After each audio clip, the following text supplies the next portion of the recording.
E a gente traz essas racionalidades médicas, né? E todos os cursos ao redor do mundo trazem. A indiana, a chinesa. E eu sempre falo, e onde é que está a indígena brasileira? A colaboração, isso faz parte do nosso dia a dia, né? A maior parte das pesquisas que eu tenho pesquisadores do Instituto Butantan, da Federal Tecnológica do Paraná, da Unesp Botucatu, de fora do Brasil. Então, assim, hoje é muito comum você trabalhar em colaboração, né? Não existe mais aquela pesquisa do cientista isolado, ele e o seu aluno, né? Não, hoje mesmo que você tem o seu aluno ali de mestrado e doutorado, você já está conversando com outros pesquisadores, isso é muito rico, né? Então, a gente trabalha, assim, com vários outros colaboradores, Instituto de Pesquisa Tecnológica de São Paulo, agora a gente tem um polo de inovação em Manaus. Então, a gente já está conversando com outras empresas e universidades naquela região. Então, assim, vai se tecendo uma grande teia aí. Essa questão da inteligência artificial, né, André, ela está mobilizando todo mundo para novos olhares, para novos futuros, né? E todo mundo, às vezes, um pouco desconfiado, às vezes, né, como é que vai ser? Se vai tirar os empregos, se não vai tirar os empregos. Acho que tem muito essa questão. Mas, assim, eu vejo que tá no uso disso, né? Como é que a gente vai administrar o uso disso? E quando a gente vê hoje, por exemplo, que eu falo muito da desconexão com a natureza. Essa desconexão aconteceu da noite pro dia? Não, né? Ela vem aí de uma série de anos. A questão da espiritualidade. A gente está conectado, está desconectado? Quando foi que isso aconteceu? Future Hacker Life Path Future.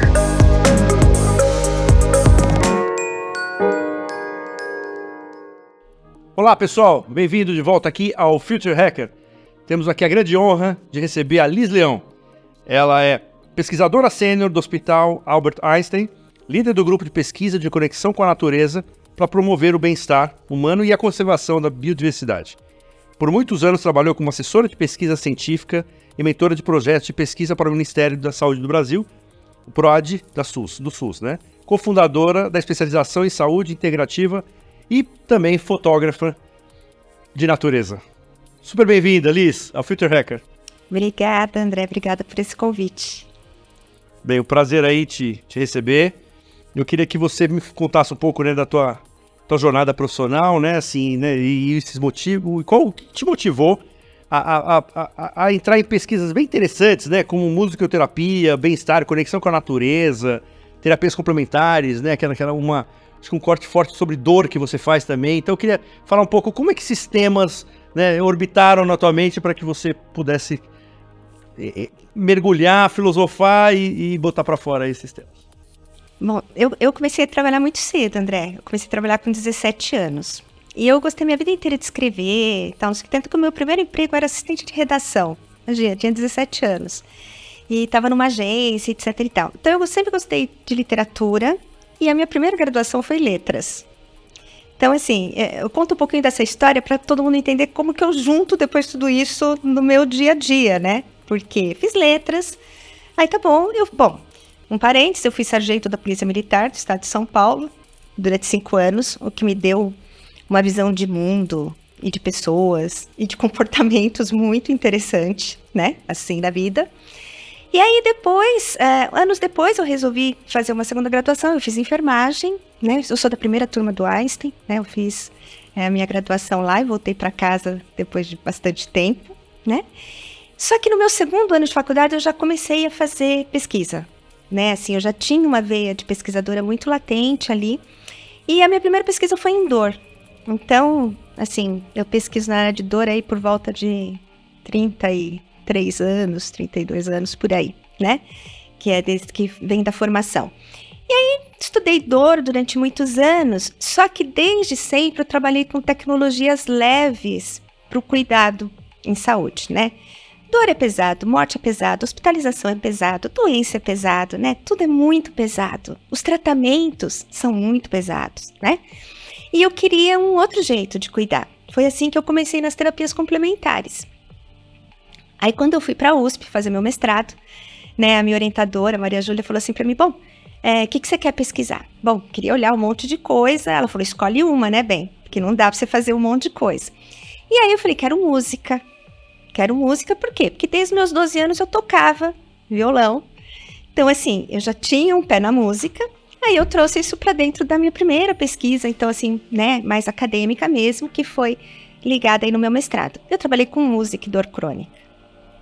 Na sequência, o doutorado, eu continuei trabalhando com música e dor crônica, e meu pós-doutorado eu trabalhei com música e idosos institucionalizados, né, em Portugal e na França.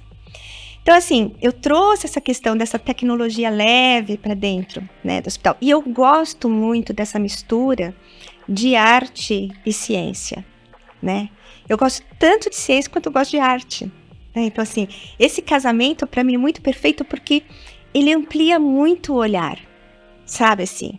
Um te dá concretude, né, ali das suas evidências, te dá terra, e o outro faz você voar, né? Faz você expandir, sabe? Olhar outras coisas. Então, isso me alimenta muito. E aí, meio que eu sempre fui fazendo isso, né? Depois, mais recentemente, quando eu comecei a trabalhar com a questão da conexão com a natureza, e aí, porque sou fotógrafa de vida selvagem, eu trouxe a fotografia para dentro da pesquisa de bem-estar dentro do hospital, a questão de como que a gente explora a beleza, né? Para ajudar terapeuticamente as pessoas, né? Então, assim, no fundo, eu fui casando todas essas coisas, né? E ainda oriento alunos na área de dor. Eu fiz 2 expedições científicas para a Amazônia, porque aí eu comecei a trabalhar com dor de populações vulneráveis, né? A gente não tinha nenhum estudo de dor dos indígenas no Brasil, imagina, né? E aí eu tenho trabalhado com isso, e aí fui migrando um pouquinho para essa nova linha de pesquisa aí que tem a ver com a conexão com a natureza. Em linhas gerais, acho que é isso. Legal, Liz. E assim, quando você fala desses temas, né, especificamente, né, eles se integram, quer dizer, com certeza, né, eles se integram, mas assim, você faz recortes muito verticais sobre esses temas ou você cria essa conexão, essa integralidade sobre as matérias? Então, assim, como pano de fundo, eu acho que eles estão sempre integrados, né, até porque eles estão integrados em mim, né, então, assim, é muito... Eu trago isso muito para dentro do meu trabalho, e os alunos que vêm também trabalhar comigo também vivenciam dessa forma. Enquanto pesquisa, você faz recorte, né? Então, tem hora que eu estou falando de música e espiritualidade, então é um estudo. Tem hora que eu estou falando da dor do indígena, é outro estudo. Agora eu vou falar então de espiritualidade e natureza, é outro estudo, né? Então, são recortes, porque a pesquisa se faz assim, né? De delimitação de tema em tema, a gente vai construindo tijolinhos, né? E aí, no fundo, você vai criando essa grande colcha mesmo, né? Assim, de conhecimento. Só que é um conhecimento que ele não é específico de, eu tô olhando somente aquilo, eu vou olhar aquilo a minha vida inteira. Não, eu faço esse olhar de um cuidado mais ampliado, com tecnologias leves, né? Onde elas podem ir conversando em algum momento. E aí a gente vai construindo isso, né? Então, desde levar cachorro para dentro do hospital, nosso primeiro estudo foi nos anos 2000, né? Hoje em dia as pessoas estão usando, mas assim, primeiro estudo publicado no Brasil, a gente fez isso aqui no Samaritano. Então, assim, a gente vai juntando tudo isso, vai construindo esse espaço de um cuidado diferenciado. Acho que é esse o lugar. Perfeito, um grande mosaico aí, né? Ô, Liz, vamos lá. É assim, né? De quase, né, dos diversos artigos, né, publicados ali, me chamou a atenção aí muito sobre essa parte de reflexões sobre a música, saúde e espiritualidade, né? Então tem uma frase introdutória que é bem interessante, que fala assim: a espiritualidade é uma dimensão humana que se apresenta frequentemente negligenciada na assistência e é fundamental a importância para a saúde. Sua abordagem é complexa e necessitamos compreendê-las melhor, assim como desenvolver habilidades para reconhecer as necessidades espirituais dos pacientes e implementar novas formas de cuidado efetivo, né? Então, assim, é uma reflexão muito que eu vejo muito próximo do resgate da medicina oriental, né? Mais integrativa, um pouco mais assim. Você acha que assim elas se complementam, ou uma vive uma vida outra, quer dizer assim, como é que hoje está essa visão da parte da medicina, de como é que ela recebe esse tipo de contexto que você vê muito da origem do oriental, né, dessa medicina milenar, né, que a gente vê. Hoje isso está muito mais integrado, né, muito embora a gente ainda tenha aí o modelo biomédico ainda mais vigente, né? Porque, assim, essa questão da medicina oriental, e que ela trata o indivíduo, né, de uma maneira mais abrangente, que chama de holística, que ele olha, né, o indivíduo como um todo, e que é milenar, né? Então, assim, você pega a medicina tradicional chinesa, isso é milenar. Então, eles tratam dessa forma. Para a medicina ocidental, isso começou a, né, vem acontecendo desde a década de 80, final da década de 80. Né, quando nos Estados Unidos se criou um grande movimento chamado medicina integrativa, né, onde passou a se associar, então, terapias complementares, outras racionalidades médicas, né, a Ayurveda, a própria medicina tradicional chinesa, etc. Então, começou a ter essa integração e com as melhores evidências científicas para que a gente pudesse integrar isso na medicina ocidental. Então, hoje você vê um pouco dessa mescla, mas você vai encontrar ainda muita instituição de saúde calcada no modelo biomédico, calcada em cima da doença, do tratamento, né, e não do indivíduo que está doente, do indivíduo que sofre, e você lançar mão de todos os recursos, né, para poder tratá-lo. Até muito tempo atrás, começou aqui no Brasil, se chamava de terapias alternativas. E aí a alternativa parecia uma coisa ou outra, né? Na realidade, nunca foi. Era alternativa no sentido de poder oferecer algo a mais, né?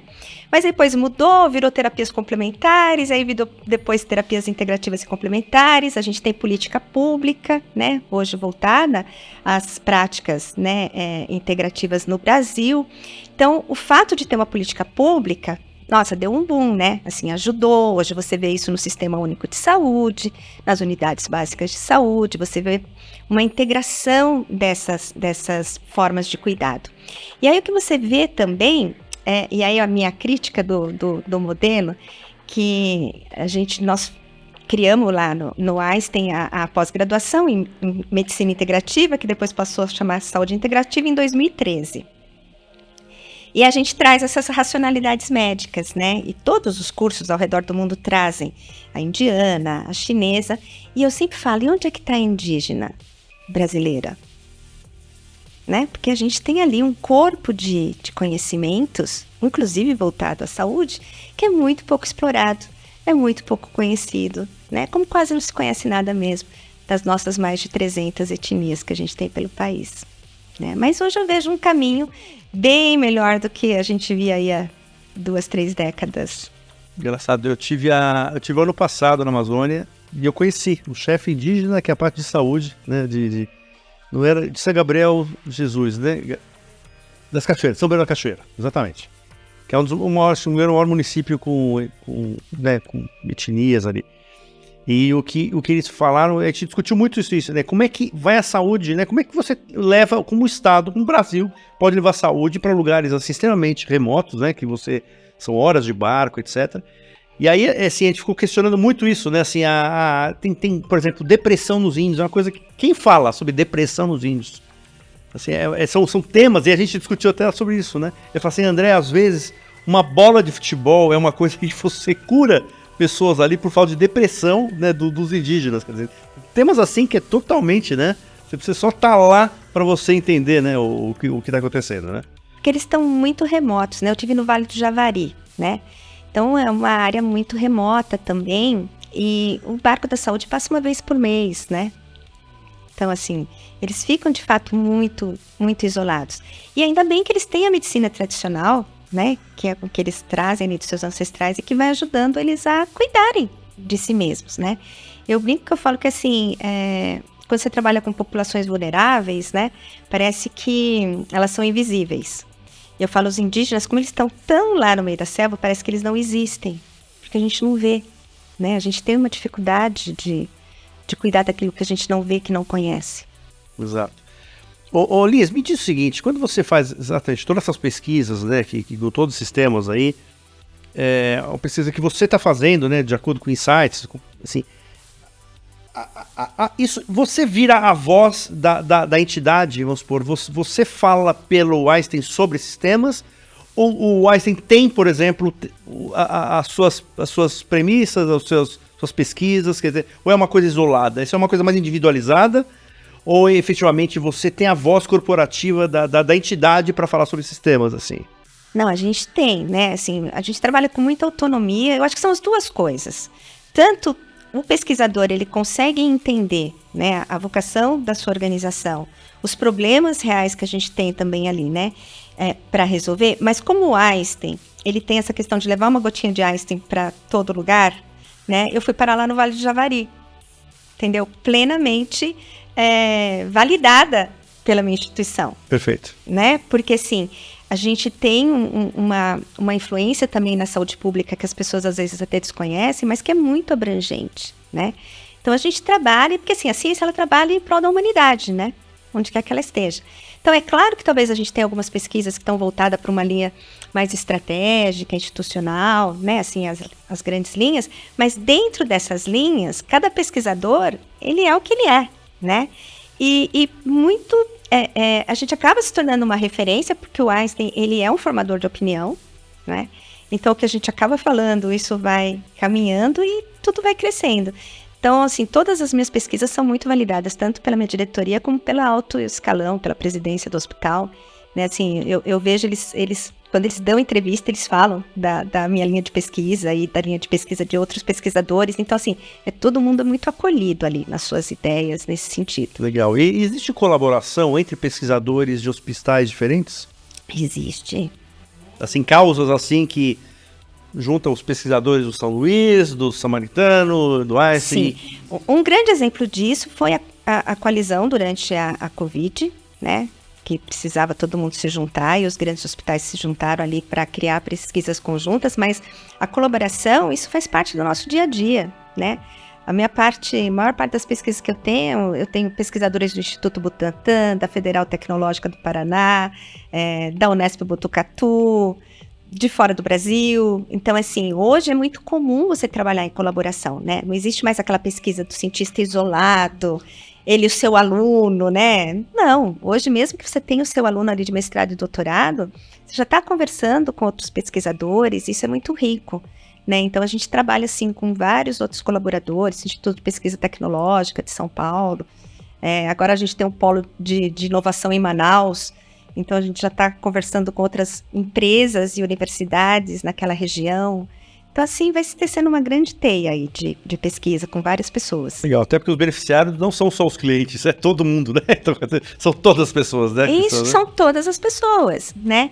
Então, assim, a ciência é isso, entendeu? É claro que você talvez desenvolva tecnologias que você pode se perguntar, bom, mas todo mundo vai ter acesso? Vai ter acesso no primeiro momento? Talvez não, mas tudo na vida é assim, né? E as coisas vão acontecendo. Mas eu acho que o fato da gente poder fazer pesquisa para a saúde pública no Brasil, nossa, não tem preço. Como é que fica o investimento? Assim, hoje o governo, ele assim, vira muito uma iniciativa privada, né, dentro das próprias empresas, de fazer as pesquisas, mas como é que está essa parte de fomento, do ponto de vista institucional, do governo, assim, de investir em pesquisa? Então, a gente, aqui em São Paulo, eu acho que a gente tem a Fundação de Amparo, né, a Pesquisa do Estado de São Paulo, que é o grande financiador, vamos dizer, né, de estudos, e que tem um recurso, né, porque estamos em São Paulo, então o recurso acaba sendo maior, né, que você tem para isso. Eu acho que eles aplicam bem, assim, todos os pesquisadores lá que trabalham comigo, assim, todo mundo tem um projeto FAPESP, sabe, assim, termina acaba buscando outro recurso. O CNPq é outra agência de fomento, né, que é federal, que a gente também busca recurso, assim, de novo, né. Às vezes eu brinco, eu falo assim, tudo bem que às vezes eu acho que, porque somos Einstein, né, eu falo que a gente talvez seja preterido em algum momento em relação a outras universidades federais, né, dependendo do olhar do revisor e tal. Mas acontece, entendeu? Mas, assim, a gente tem tanto o financiamento, né, dos órgãos de fomento públicos, quanto de indústrias, né, de empresas, que acabam também trazendo algum recurso para a gente desenvolver pesquisa na nossa instituição. Perfeito. Ô Liz, eu sei que assim, você foi para a Amazônia, né, você tá ligado também, fotógrafa de natureza, aí você tem a tecnologia, aí se você junta tudo isso no grande caldo, a biomimética tá pescando aí, né, a sua vida aí. Então, eu queria que você falasse um pouco exatamente nessa imersão aí, né, nessa parte da biomimética, inclusive, né, vai ter um grande evento, né, que vai ser agora no dia 24 e 25, né, 23, 24. 23 e 24 no Einstein, que é o segundo simpósio internacional de natureza e saúde, né, construindo pontos para o bem-estar humano e a conservação. E também, né, o lançamento do livro Natureza, Clima e Saúde Pública, né? Então eu queria que você me contasse um pouco, né, o grande propósito desse simpósio e também o grande conceito do livro. Fale um pouquinho aí sobre esse tema. Bom, a gente fez a primeira edição desse simpósio durante a pandemia, né, que foi interessante porque durante a pandemia as pessoas parece que voltaram a prestar atenção na natureza, ou melhor, no que a falta da natureza fazia na vida delas, e a gente já vinha desenvolvendo pesquisa nessa área já há algum tempo, e no fundo a gente queria criar um diálogo entre as áreas, né, os profissionais que atuam na área da saúde e os profissionais que atuam no meio ambiente, porque todo mundo acaba ainda trabalhando cada um no seu nicho, né, e a gente não consegue integrar essas duas grandes áreas. E por isso que ele surgiu, né, quando a gente realizou a primeira edição, nessa perspectiva de trabalhar com a saúde e o bem-estar humano e a conservação da biodiversidade, porque para a gente é uma questão indissociável. E aí com isso veio um movimento do One Health, da saúde planetária, né? Foram costurando também assim, olha, a gente precisa olhar para as duas coisas juntas, Então, o simpósio, né, que está agora na sua segunda edição, ele nasceu e ele permanece, né, com esse objetivo de criar e estreitar esse diálogo entre, né, áreas que parece que estão distantes, mas que na realidade estão muito próximas, né, nessa perspectiva de saúde planetária, de saúde humana, de saúde única. Então a gente juntou dessa forma. E esse ano em particular, o nosso tema, que nós escolhemos lá no ano passado, tinha a ver com a emergência climática, né? Então assim, tá todo mundo falando disso, a gente precisa discutir isso um pouco mais, como que a gente vai preparar os serviços de saúde para atender, né? E aí você veio a tragédia agora no Sul, né? Então assim, tudo isso a gente ainda não sabe lidar, né, muito bem, como que a gente vai sair, quais são as melhores soluções para tudo isso e qual é o papel dos serviços de saúde também nesse contexto, né? Então a gente queria aprofundar um pouco esta discussão. E aí, junto com a ideia do simpósio, a gente falou, a gente não tem nada para fazer, vamos editar um livro, né? Convidei uma série de outras pessoas que também não tinham nada para fazer, né? Imagina. E aí a gente resolveu criar um livro, né, falando sobre natureza, clima e saúde pública. Assim, de novo, costurando 3 áreas que são fundamentais para a gente olhar aqui para um futuro, né, que seja mais sustentável, para um futuro em que as pessoas sejam mais saudáveis e para um futuro que a gente conserve a biodiversidade e a natureza, né, que a gente tenha aí um planeta mais saudável. Então aí, nesse livro a gente tive a honra aí de ter mais de 60 colaboradores, né? Você estava perguntando se eu faço colaboração? Faço, né? Tem mais de 60 colaboradores, muita gente de fora do Brasil, né, que contribuiu. O livro está com 453 páginas, então, sabe assim, é um lugar onde todo mundo sentou ali para se debruçar e trazer o melhor do que tinha dentro da sua especialidade, né? Para compartilhar com a sociedade, né? Ele é um livro que, embora ele tenha um caráter técnico, porque foi escrito por técnicos, eu acho que ele é um livro que atende toda a sociedade, todo mundo que tem interesse em saúde, que parece que todo mundo tem, né? A questão das mudanças climáticas, porque ele é transversal a todas as áreas, a gente vai continuar falando disso nas próximas décadas, né? Precisamos entender por onde começar.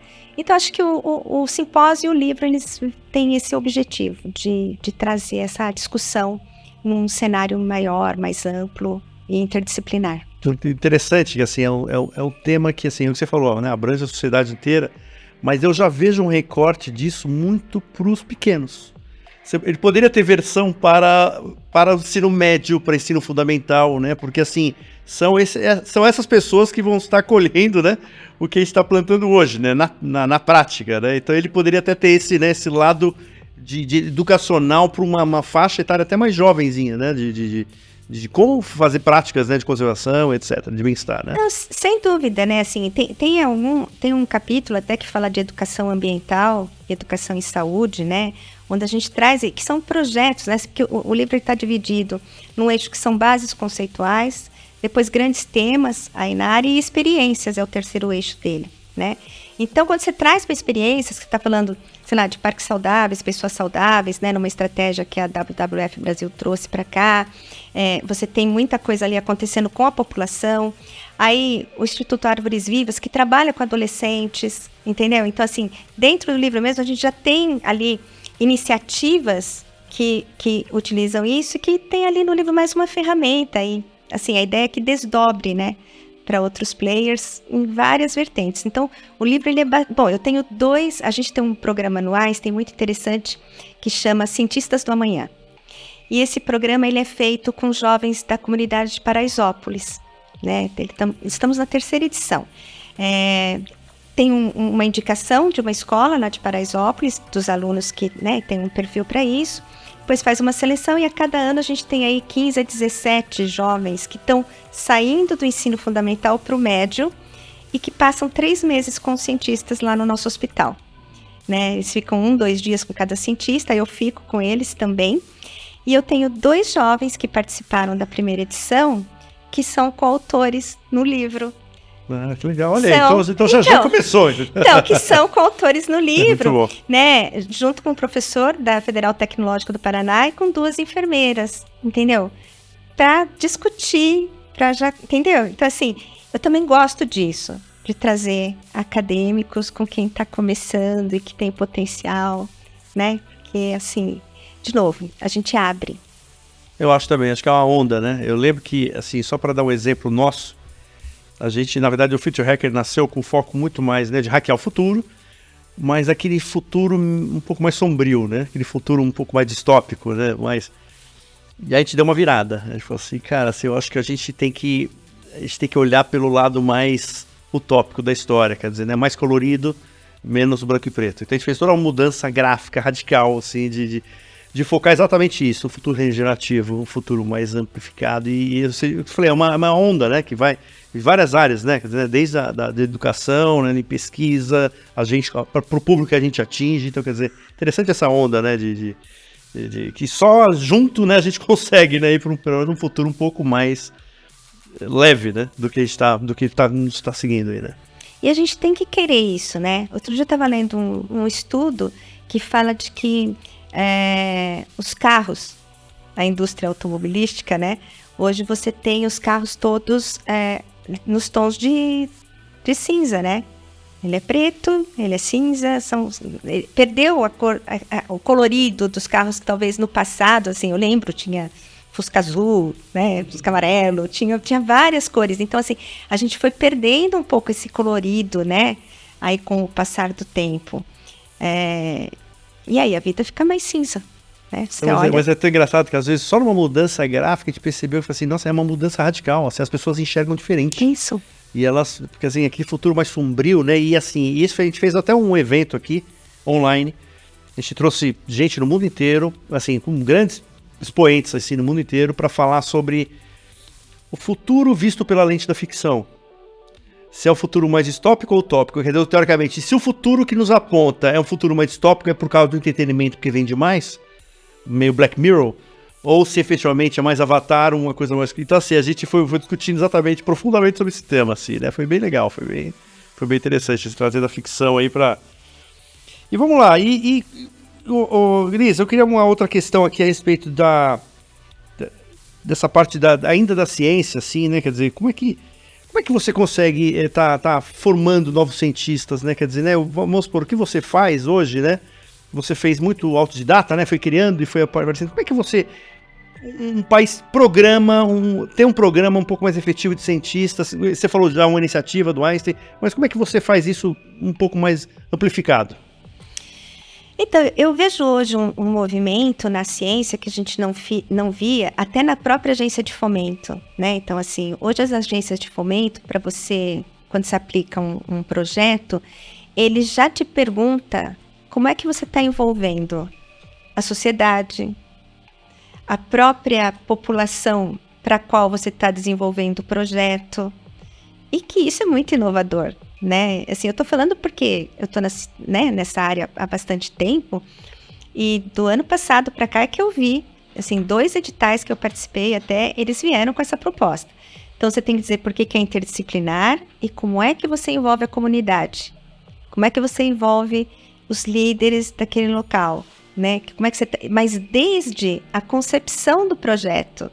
Não é você fazer a pesquisa e depois ir lá e devolver o seu resultado para eles também serem beneficiados com isso. Mas é como é que você faz essa co-construção. Isso é algo que também não acontecia no passado, né? Então, assim, eu vejo que nesse momento a gente está até tentando lidar, porque nem todo mundo sabe fazer isso. Aliás, a gente não aprendeu a fazer isso durante o nosso processo de formação científica, né? A gente aprende metodologia, tal. E agora, com essa mudança toda que a gente vê no mundo, a gente está precisando trazer esses novos olhares. Então, acho que está todo mundo aprendendo nesse momento, assim, né? Do ponto de vista acadêmico, a academia é o que ela sempre foi, tem os processos, os alunos entram, trabalham na linha dos seus pesquisadores, trazem suas novas ideias, né? E a gente vai construindo junto, mas sempre foi aquela construção meio ali com o aluno, né? Mas agora não. Agora, como é que você discute isso desde o início da história? Que, para mim, é um pouco do pensamento que vinha da inovação, né? A inovação parte desse lugar, né? Parte do problema lá, conversa com as pessoas lá, faz o design thinking, faz uma série de coisas e tal. E aí eu tô vendo isso ser incorporado dentro dos projetos científicos hoje, né? Que eu acho que vai render aí estudos um pouco diferentes aí nos próximos anos. Interessante. Não especificamente de ciência, mas, por exemplo, a gente fez um evento, acho que mês passado, para dirigentes, né, de empresas de saúde, né, do Brasil inteiro, uma grande empresa, que era a parte de letramento, né? Assim, que como existe hoje o gap entre conhecimento, né, entre a última ponta e quem está provendo aquele conhecimento, né? E aí entrando inteligência artificial nessa história, porque as pessoas fazem automedicação, acho que o ChatGPT vai substituir um médico, né, coisas assim. E aí esse o trabalho que a gente vai começar a fazer forte, e é parecido com o que você disse, que é essa parte de capacitação, né? Como é que a gente capacita? Dificilmente, às vezes, o próprio médico direto para o paciente, às vezes, você tem um meio do caminho, um agente comunitário que pode ser o disseminador, né, de informação, de coisas legais, que aí você amplifica, né, assim, o conhecimento, né? Não fica só apenas, né, do médico para o paciente, mas você tem gente que vai disseminar um pouco de conteúdo, né, de qualidade, né? Que eu acho que assim, essa questão da inteligência artificial, né, André, ela tá mobilizando todo mundo para novos olhares, para novos futuros, né? E todo mundo, às vezes, um pouco desconfiado, às vezes, né, como é que vai ser, se vai tirar os empregos, se não vai tirar os empregos, acho que tem muito essa questão. Mas, assim, eu vejo que tá no uso disso, né? Como é que a gente vai administrar o uso disso? Porque, ao mesmo tempo que você fala das tecnologias, e aí as tecnologias, as hards, né, elas te afastam um pouco das softs, então vamos pensar assim, desses skills, a gente começou falando de espiritualidade, né? E aí como a gente lida com a inteligência artificial e espiritualidade? Não é? Então assim, como que isso conecta? Desconecta? Inteligência artificial e biodiversidade, né? Natureza. Por exemplo, eu por conta da questão da fotografia e ser observadora de aves, todo mundo me manda foto de passarinho, né? E aí agora a inteligência artificial cria umas aves lindas, exóticas, incríveis, coloridas, que não existem, né? E as pessoas acham que existe, entendeu? E aí a gente tem, isso me preocupa num certo sentido, porque assim, se eu preciso conservar, se eu preciso defender essa natureza que está aí, e se eu não conheço sequer a natureza que está aí, como é que eu vou conservar? Entendeu? E aí as pessoas estão encantadas já com um bicho que não existe. Então, se o bicho que existe deixar de existir, né? Só que isso não é só uma questão digital, né? Se esse bicho que existe mesmo deixar de existir, nós vamos ter problemas sérios, inclusive problemas para a nossa saúde, problemas para as mudanças climáticas, né? Que é isso que você fala, bom, como é que a gente vai balancear, né? Eu acho que a nossa espécie, ela tende a superestimar tudo que está muito novo, tudo que está chegando agora e que é o progresso e tudo é muito para frente. Só que assim, a gente vai precisar encontrar um meio termo, porque a gente está falando de questões que são tecnológicas, mas a gente está falando de questões que são existenciais, que são filosóficas, né? A ciência, que é o ramo que eu atuo, é uma forma de conhecimento, mas não é a única. Eu estou falando de conhecimento ancestral, eu estou falando, né, de sabedorias, de saberes, né? Então, a gente vê tudo muito, sabe, sai atropelando, né, sem muita crítica. Você sabe que as ideias, elas movem as pessoas, né? E elas movem as multidões, entendeu?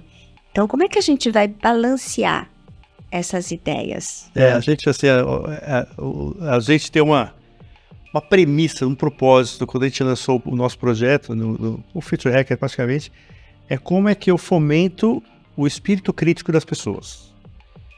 E a gente acredita que é dando uma variedade de temas que, teoricamente, não fariam parte dos seus conhecimentos óbvios de vida.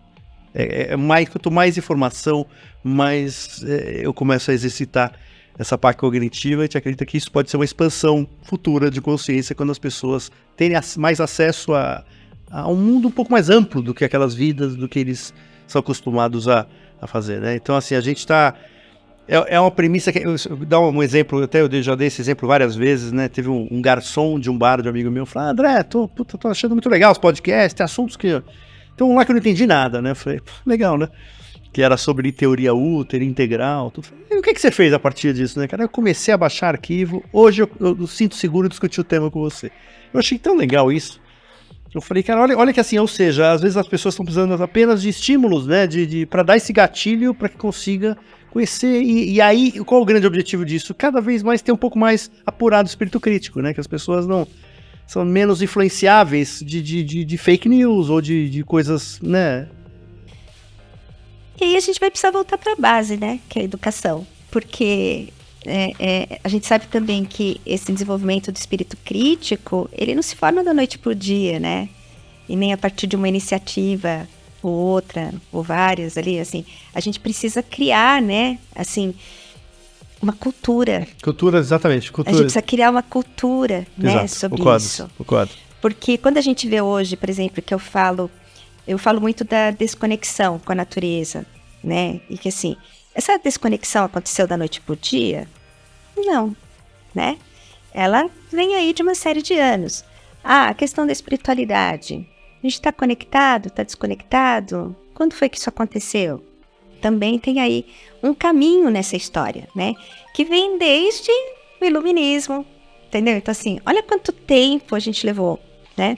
Século 17, 18 ali, você traz o iluminismo, que vem com a questão da razão, com a questão da ciência, e aí a espiritualidade cai e um pouco da natureza cai também com ela, né? Porque elas andam muito próximas. Aí na sequência, ali, século 18, 19, você tem a Revolução Industrial. E aí você passa a ter a produtividade econômica e o consumismo. Então eu preciso ter em detrimento do ser, né? Então a gente vai para esse lugar, de novo a gente vai se afastando um pouco dessas coisas que são mais, né, existenciais, assim, do ponto de vista do ser humano, né, da sua integridade, da sua interioridade, subjetividade, vamos pensar assim. Aí depois você caminha um pouquinho mais ali, você tem a secularização no século 19 e 20, né, onde você passa de fato a tirar as religiões, que é um dos aspectos aí de espiritualidade e também de conexão com a natureza, né, como a gente vê, e aí você fala, bom, se a gente não vê mais os rituais religiosos, né, de novo também aquilo passa a deixar de existir. É que nem a gente está vendo os bichos só exóticos agora pela IA, né, onde estão os bichos de verdade, né, fico pensando. Aí você vai um pouco mais para frente, aí você tem ali a modernidade e a pós-modernidade, onde, de novo, o individualismo vem, esse desafio das metanarrativas, incluindo a religião, incluindo, né, tudo isso, passa a se falar, bom, o que vem, né, pela frente? Então, você tem aí séculos acontecendo alguma coisa que leva a gente... E aí, quando a gente fala da conexão, por exemplo, e voltando ali um pouco na Revolução Industrial, Na década de 50, quando aparece a primeira tela, né? Que concorda que todo mundo hoje é viciado numa tela? Né? A primeira tela era uma televisão. E as pessoas passaram a ficar muito tempo na frente da televisão. Depois vieram os videogames. E as pessoas passaram a ficar muito tempo na frente dos videogames. E as pessoas falam, nossa, quantas horas as crianças ficam na frente da televisão, né? Quantas horas as crianças ficam hoje na frente de um tablet, de um celular? Né? Então, assim, a gente vai levando essa forma de vida como se essa fosse o jeito certo agora de viver. E aí vem o Ailton Krenak, né? Maravilhoso, dizer e fala assim, né? Você que gosta do future. O futuro é ancestral, né? Como que a gente retoma tudo isso? Como que a gente retoma o respeito por coisas que são essenciais? Não estou falando nada contra o progresso, a gente vai viver isso e vamos viver muito mais, né? A gente nem sabe o que está por vir. Mas como é que a gente não perde coisas que são essenciais? Não perde essa conexão que é essencial para que você não destrua a natureza da qual você vai depender. Todo mundo acha que virá uma tecnologia mágica que vai também nos salvar desse embrolho aí das mudanças climáticas e afins. Não é bem assim. Isso é um trabalho de todos, e todos é todos mesmo.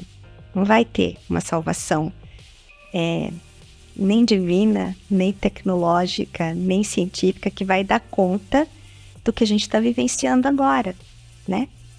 Que foram os nossos passos também que nos trouxeram até aqui. É sempre assim. Perfeito. Eu escrevi um artigo agora, acho que a semana passada, sobre um pouco isso, mas não ligado à natureza, mas ligado ao analógico, né? Assim, né? A gente foi criando, está numa vida de atalhos, né? Tudo é atalho, né? Um Waze é um atalho de você chegar naquele lugar. Tudo virou uma conveniência mais rápida, mas que você perde um pouco o lado positivo do analógico, que é o caminho, é o percurso. O que você tem de perda cognitiva do digital versus o analógico, quer dizer, né? Então, daí eu fiquei refletido sobre isso, uma loucura. Eu falei assim, nossa, por exemplo, você ouviu hoje um vinil, por que você tem o resgate do vinil? Por quê? Né, se o vinil tá voltando? Porque ainda, talvez, para algum tipo de coisa, aquilo seja mais legal do que apenas o digital. Então, assim, essas descobertas, né, a gente voltar, olhar um pouco pro que a gente tá passando, né, acho que é importantíssimo, né? Então, e essa é uma questão geracional, né? Se a gente não bater o pé também um pouco para olhar para esse passado e olhar para o vinil, assim, tudo vai desaparecer mesmo, né? Tem coisas que você fala para a juventude, eles falam, nossa, o que é isso? Né? Que eles não sabem. Porque é uma juventude já digital. Então eles nem estranham, a gente estranha. Mas uma hora nós não vamos mais estar aqui. E temos que preservar, né? Então, se você não preservar, Perfeito. Você não vai ter. Se você não levar as crianças para a natureza e elas ficarem só na frente das telas, você não vai ter. E você falou uma coisa do Ailton Krenak, né? Eu falei com ele uma vez e ele falou uma coisa, André, a Bíblia do índio são os ritos. Se você perde os ritos, você está perdendo a história daquela tribo, daquela... Quer dizer, até uma coisa também interessante, a IBM, né, o Claudio Pianes, que é um future hacker, o que ele fez foi exatamente de registrar todas as línguas indígenas, né, que algumas desaparecem, né, e eles fizeram um trabalho muito forte, assim, muito interessante de perpetuar, né, para que não morra, né, no esquecimento, né, exatamente, para que a próxima geração nem saiba que existiu algumas tribos, né. Pelo menos para eles, né? Inclusive, porque as próprias comunidades indígenas, né? Como eles vivem da oralidade, eles estão perdendo, né? Os jovens saem, vão para a cidade e acabam perdendo um pouco isso. Agora, de novo, André, você aprendeu na escola que tinha mais de 270 línguas indígenas? Eu também não, entendeu? Assim, e a gente teve acesso à educação, né? E tudo mais. Então, assim... A gente não aprendeu nada disso. E aí, é claro, por isso que eu brinco e falo que então por isso que eles são invisíveis, por isso é como se eles não existissem. E se a gente não resgata, vai deixar de existir mesmo. Perfeito. Então, para tudo, né? Isso se aplica para os indígenas, isso se aplica para a natureza, isso se aplica para a forma como a gente trata as nossas relações pessoais, né? O que você não cuidar, eu como venho de uma profissão de cuidado, né? O que você não cuidar, uma planta, seu vaso é assim, não cuida dele, vê o que vai acontecer, né? Exato, e a gente perde tanto, né? Eu tive, até falando ainda de tribo indígena, eu tive no ano passado num lugar chamado Aeretê. É lá longe pra Galedel, assim. E todos os indígenas são poliglotas, porque eles falam a língua deles, eles falam tupi e falam português. Assim, quer dizer, é tão rico, assim, né, de você... Ninguém sabe que esses caras são todos poliglotas, né, quer dizer, né, que falam 3 ou 4 línguas ali, né, o quanto que é pouco divulgado, pouco falado, né, essas, né. Em região de tríplice fronteira, né, eles falam espanhol, né, nossos indígenas aqui no Brasil falam, aliás, tem cidades lá que até as placas de restaurantes são todas em espanhol aqui dentro do país. Então, assim, né, e assim, o Brasil é um Brasil que muita gente desconhece, né, são muitos Brasis. Exatamente.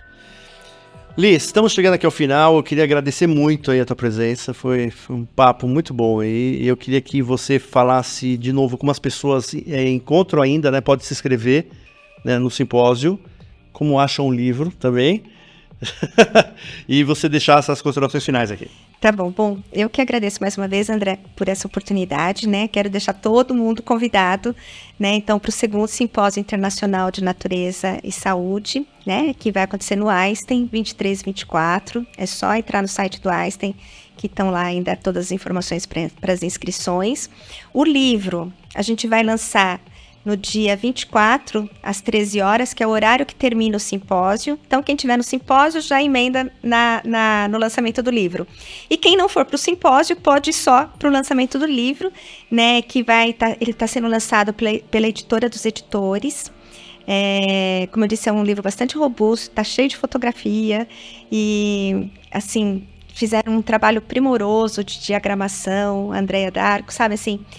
então, no site da Editora dos Editores também vai estar disponível, que acho que essa semana eles estão já fazendo um pré-lançamento, e aí vai ser uma alegria quem puder estar lá, né, pra gente se conhecer pessoalmente, porque eu gosto dessa coisa de digital, mas eu adoro encontrar as pessoas pessoalmente, e aí a gente pode conversar mais sobre tudo. Mas muito obrigada. Bom, muito bom, e somos apoiadores desse simpósio, tá? Somos apoiadores. Por uma questão de valores, de visão, a gente quer um mundo mais colorido, a gente quer um mundo mais criativo e a gente quer um mundo que seja melhor para todo mundo, inclusive para a natureza, né? É isso aí. Pessoal, Liz Leão aqui no Future Hacker. Até a próxima. Future Hacker. Life. Path. Future.